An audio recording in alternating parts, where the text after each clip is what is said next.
Assalamualaikum warahmatullahi wabarakatuh. Yang saya hormati adik-adik mahasiswa, jumpa lagi dengan Pak Yasrijal pada pertemuan ini mungkin merupakan pertemuan pertama.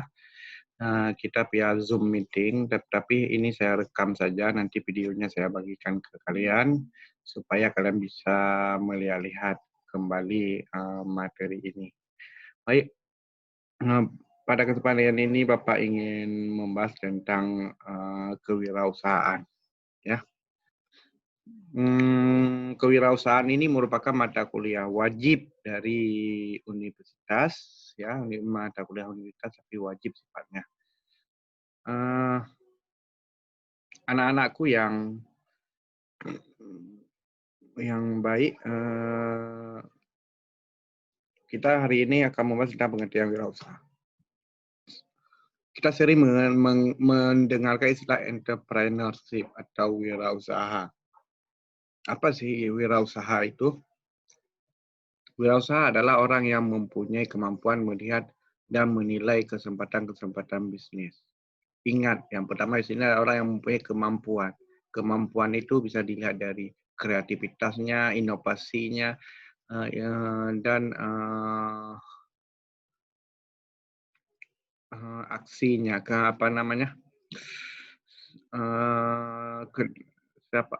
nekatnya itu dalam berbisnis, ya, keberaniannya, ya. Mengumpulkan sumber daya dan mengambil tindakan yang tepat. Sumber daya itu sumber daya alam, sumber daya manusia itu dia kumpulkan untuk mengambil tindakan yang tepat dalam ekonomi untuk menjalankan usaha dalam mencapai tujuan ekonomi. Ya. Pertanyaannya pengusaha. Siapa itu pengusaha? Siapa itu wirausaha? Apakah sama dengan pengusaha atau beda? Mungkin kita bisa melihat antara sisi gambar yang jualan buah dengan jualan tas. Dan jualan buah itu adalah pengusaha. Di sini kita lihat hanya meneruskan usaha atau menjual barang-barang yang ada di pasar. Nilainya mungkin buah sesuai harga pasar, ya. Tetapi kalau kita lihat di samping itu yang ibu-ibu pegang tas, itu bagaimana bahan baku, mungkin bahan bakunya dari sumber daya alam yang ada tersebar dia olah menjadi tas yang bernilai dengan nilai-nilai kerajinan. Nah, bedanya apa? Pengusaha itu tidak punya kreativitas dan inovasi, ya. Sedangkan wirausaha itu usaha yang memiliki kreativitas dan inovasi. Jadi yang dituntut jadi wirausaha itu harus Anda punya ide apa, bagaimana actionnya, ya, melakukan usahanya. Itu perbedaan antara dua ini, ya. Tujuan kita untuk menjadi wirausaha adalah yang pertama, mungkin kita sepakat untuk mencari penghasilan, ya. Kita berusaha untuk mencari penghasilan. Apa ciri wirausaha? Yang pertama, mampu mengambil keputusan dan bertindak secara cepat dan tepat. Yang pertama, mampu mengambil keputusan bisnis. Ini keputusan tentu dipikirkan secara matang sebelum diambil. Bagaimana keuntungan di masa akan datang, apa risiko jika keputusan ini diambil. Nah, penuh dengan strategi dan analisis, ya. Yang selanjutnya punya ide yang kreatif, inovatif, dan kepeloporan, ya. Inovatif, kreatif itu mampu menghasilkan, mampu berpikir secara bagus, ya, sehingga menghasilkan karya-karya yang kreatif, ya. Misalnya, gimana dari bahan enceng gondok yang tidak dipakai itu bisa disulap menjadi bahan yang bisa dipakai seperti tas, bahan-bahan untuk buat kursi, sofa, atau menjadi tikar anyaman yang bagus, atau ada kerajinan-kerajinan tangan lainnya yang bisa diterima di pasar lebih mudah. Itu salah satu ciri dari eh, kreativitas dan inovatif. Inovatif hasilnya, inovasinya yang dihasilkan, ya. Oke, selanjutnya berorientasi pada plan, do, shakes, and action. Ada rencana, ada aksi, dan, ya, rencana, ada yang bukan aksinya yang paling penting, ya. Bukan gosip, konflik, dan lain-lain, ya. Tapi penuh dengan visi, dengan karya seni. Penuh dengan teori dan falsafah, itu yang paling penting. 3 variabel penting dalam diri wirausaha. Apa aja? Wirausaha itu harus mampu menggunakan pengaruh secara baik. Pengaruh dia untuk mempengaruhi pasar, pengaruh dia untuk mendapatkan sumber dana baik dari lembaga keuangan dan lain sebagainya. Dia akan berusaha juga sebagai leaders dalam bisnisnya. Dia mempengaruhi orang-orang untuk diajak dalam bergabung dalam bisnisnya ya. Dan selanjutnya menciptakan komunikasi yang jelas dan dapat dipercaya. Cara berkomunikasinya jelas dan dapat dipercaya, artinya tidak tidak berjanji tapi tidak ditepati, itu salah satu tidak dapat dipercaya ya. Oke, menetapkan pencapaian tujuan organisasi.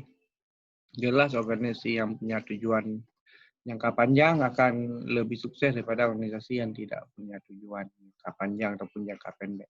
Itu yang paling penting. Tujuan organisasi apa? Misalnya tujuan bisnis dia apa misalnya. Bisnis saya adalah menjadi produk yang unggul di tingkat lokal, nasional, dan internasional. Itu salah satu tujuan bisnis misalnya. Mungkin kapan? Mungkin lokal unggulnya 5 tahun lagi. Nasional unggulnya 10 tahun lagi. Internasional mungkin unggulnya 20 tahun lagi. Itu perencanaan bisnis jangka panjang. Ada tujuan. Tipe wirausaha itu rutin, tidak buka usaha hari ini buka, besok enggak buka, atau hari ini buat ini, yang lain udah enggak lagi. Diarahkan pada kegiatan rutin organisasi usaha. Jadi tidak hari ini buka, besok udah nggak buka lagi. Hari ini ada jualan ayam penyet, besok udah tutup. Itu bukan tipikal wirausaha. Wirausaha itu rutin, coba di KFC. Kalau dia buka jam 10, tutupnya jam 11 malam, dia tetap rutin jam 10 sampai 11 malam. Kalau dia misalnya liburnya cuma hari tanggal merah, hari raya Idul Fitri, dia buat hari raya Idul Fitri aja, hari sehari aja, lainnya dia tetap buka. Itu memang rutin. Atau lihat Indomaret, yang mana rutin ya buka tepat waktu. Kalau usaha-usaha yang lain coba lihat, bagaimana mereka kadang nggak buka, kadang banyak kendala-kendala, ada acara udah nggak buka. Itu namanya nggak rutin, bukan tipikal wirausaha ya. Seperti produksi, pemasaran, personalia, keuangan juga seperti itu ya. Investasi dan lain sebagainya. Baik pelaporan harus rutin dilaporkan. Di Indomaret itu setiap jam 12 malam itu udah pelaporan keuangan. Tujuannya apa? Biasanya dia bisa melihat penjualan tiap hari. Ya. Misalnya wirausaha itu arbitrage adalah mereka yang mampu mengambil keputusan pada dua kondisi yang berbeda dan mampu mengambil peluang untuk memperoleh keuntungan. Ya, mengambil peluang untuk memperoleh keuntungan. Setelah dia ambil keputusan dari dua itu, dia ambil keputusan yang memberikan keuntungan, mana keputusan tidak memberikan keuntungan. Itu harus dipikirkan oleh wirausaha. Misalnya meningkatkan jumlah tenaga kerja atau mesin untuk meningkatkan keuntungan dalam memproduksi. Oh, kalau dalam memproduksi lebih banyak untung dari banyak tenaga kerja, pakai tenaga kerja. Kalau lebih banyak untung dalam hal penggunaan teknologi, ya penggunaan teknologi itu keputusan harus diambil. Oh, atau kita tetap mempertahankan banyak tenaga kerja, tujuannya mungkin keuntungannya sedikit, tetapi masih balik modal, minimal tidak ada pengangguran. Atau ada impact sosial, mungkin boleh juga. Bagaimana dia berpikir ya. Ada keputusan yang diambil.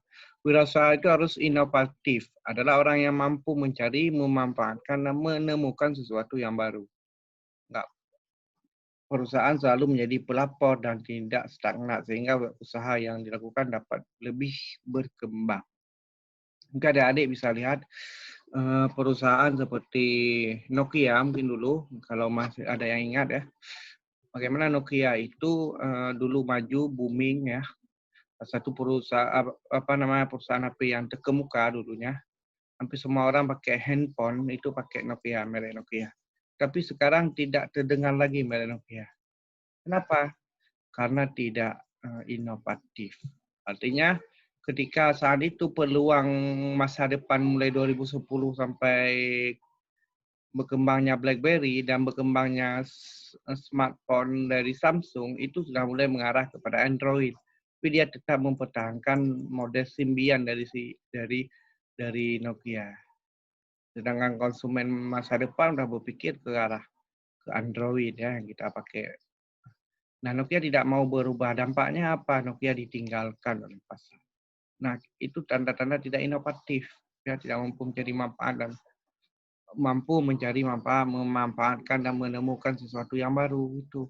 Kita banyak lihat usaha-usaha yang dulunya maju di kalangan apa namanya kampung kita di daerah kita, tapi sekarang tutup, ada yang gulung tikar, ada yang nggak terdengar. Mungkin salah satu dampaknya tidak inovatif. Jadi orang pelaku bisnis itu harus inovatif gitu ya.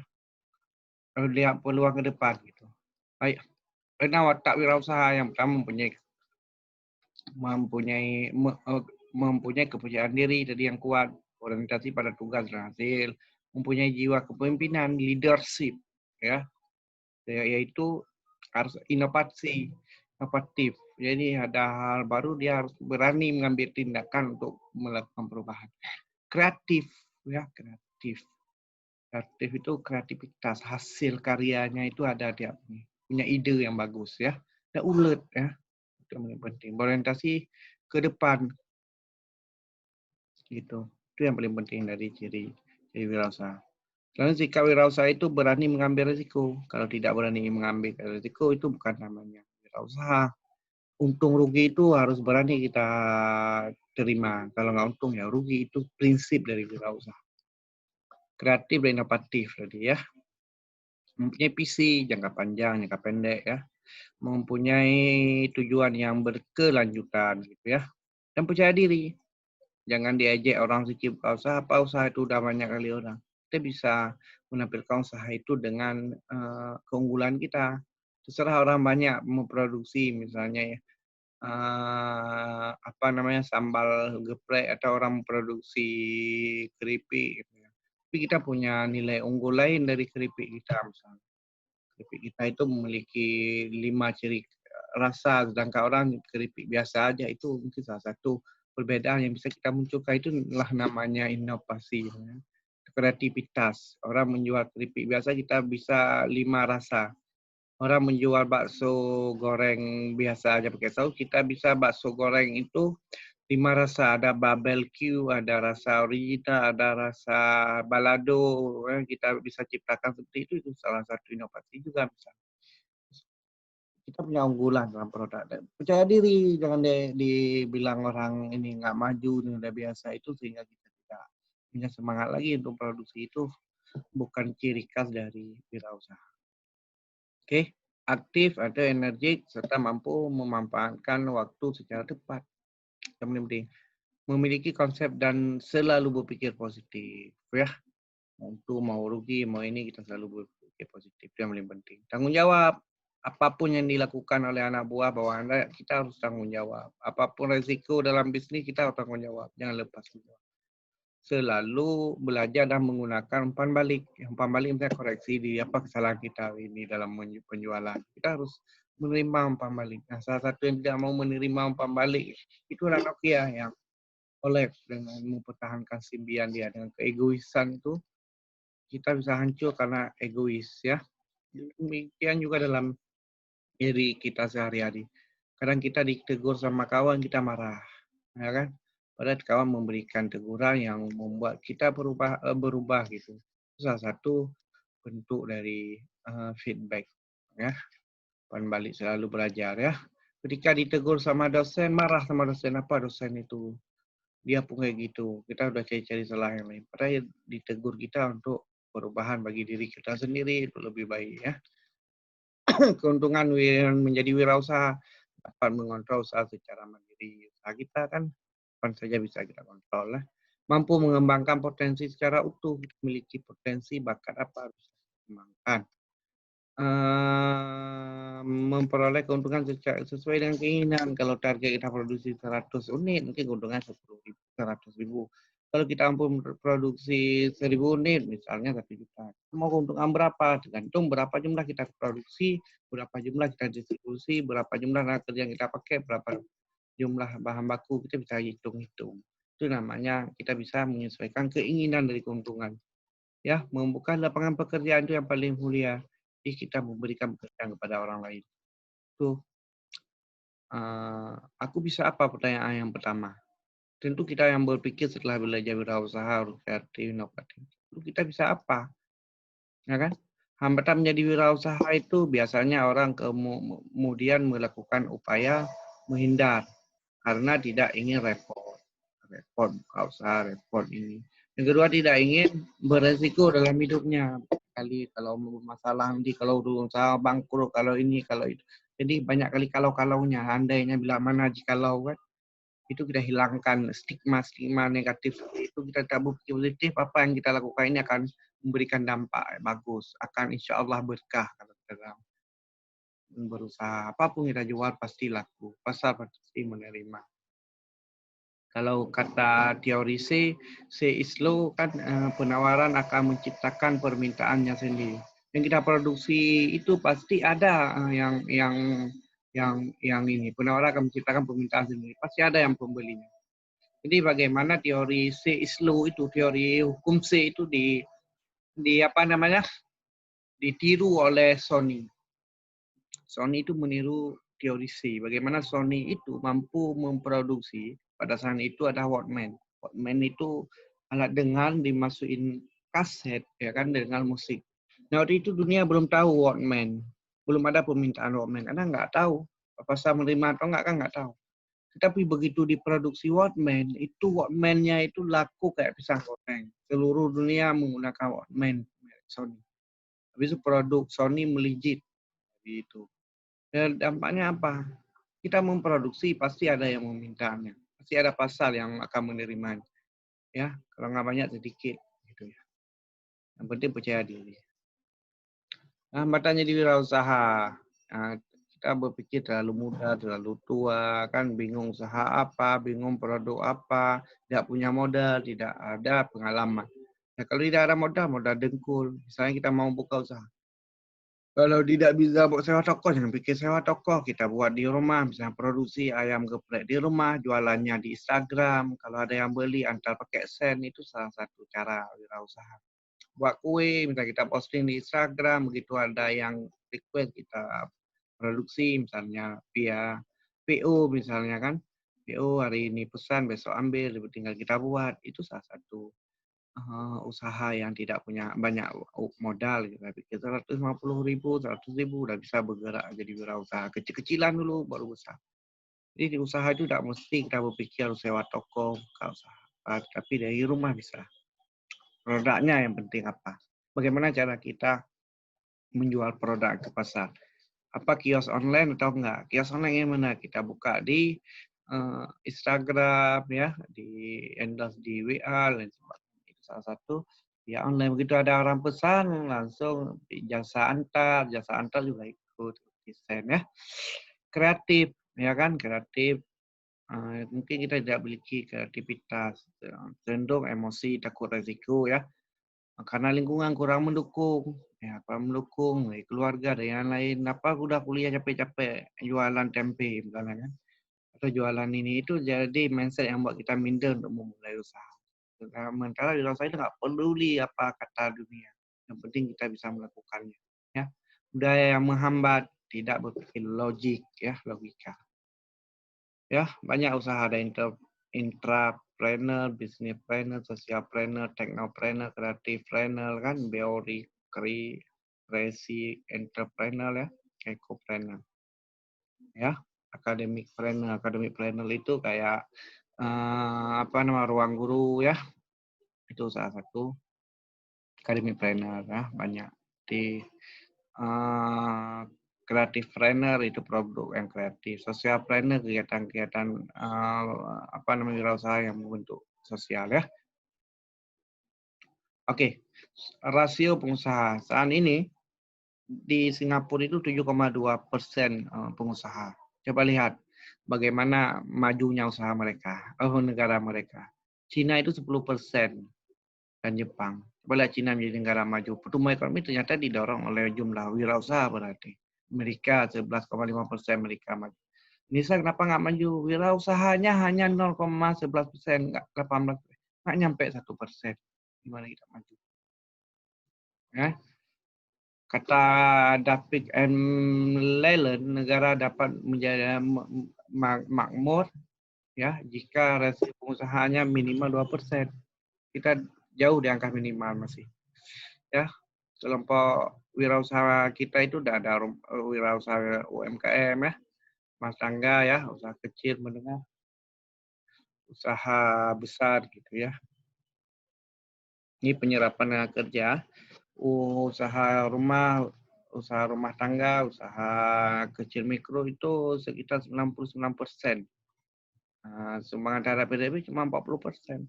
Usaha besar 1% dari total semua usaha, tetapi mampu mendorong PDRB itu 60%. Ya, wirausaha dan pembangunan suatu bangsa akan berkembang lebih cepat apabila mempercepat wirausaha, memperluas ruang lingkup kemerdekaan ekonomi, dan menciptakan lingkungan yang kondusif. Itu kata Ruge.